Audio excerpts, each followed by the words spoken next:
So this is our second case to look at the very low standard that is prescribed in Rules 401 and 402, identifying that a fact that has any tendency to make something that is at issue in litigation more or less likely is relevant and therefore admissible.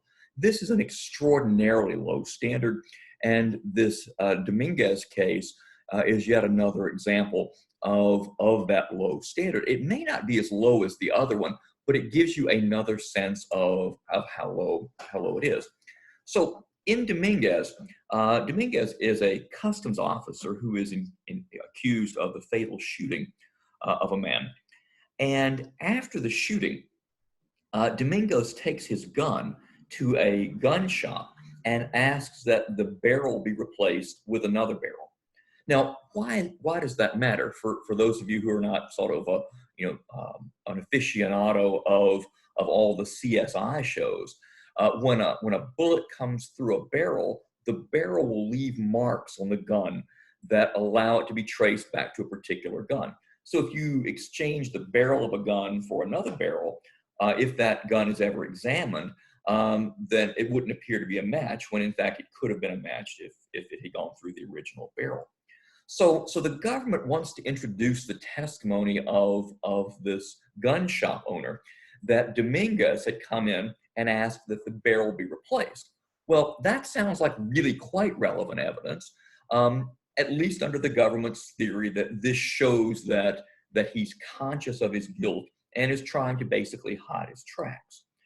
So Dominguez makes an argument. He says, wait a second, this is really weak evidence. This is not strong evidence. This is weak evidence, because what they really should have done was get the gun itself and show that it's a match to the bullet. This is nothing compared to how great that evidence would be if in fact it were true.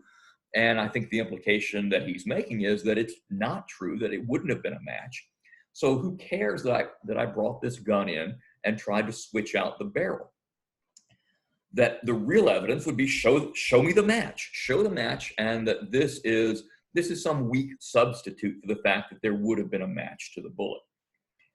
And as of course you know from reading the case, or will learn when you do read the case, the government said, or the court says, no, the government is perfectly entitled to present even weak evidence. It doesn't, every bit of evidence does not have to be a slam dunk. So the fact that this might not be as strong as possible, that there might be some stronger use that the government could make of this gun than to bring in the shop owner who says, Dominguez wanted me to switch the barrel. The fact that might not be the strongest possible case the government could make does not prevent the government from presenting the weaker argument. The fact that he wanted these barrels switched out, that might itself show that he knew that the bullet would be a match and he's trying to hide his tracks.